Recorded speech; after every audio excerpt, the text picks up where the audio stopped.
鼻炎引起咳嗽怎么办？徐大道，耳鼻咽喉头颈外科副主任医师。那么鼻炎引起的咳嗽，就是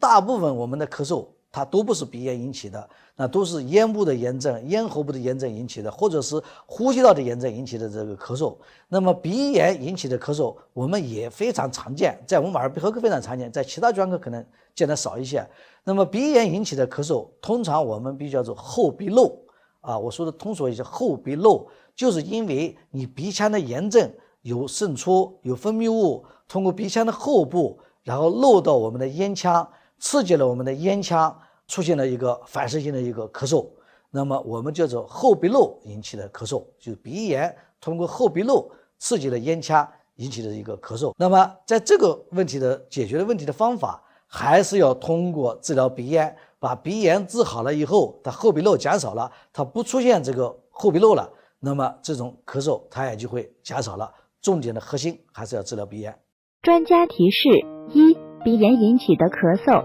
大部分是咽喉部或者呼吸道炎症引起的，叫做后鼻漏，表现为炎症，有渗出和分泌物。二、通过后鼻漏刺激咽腔引起的咳嗽，主要还是治疗鼻炎。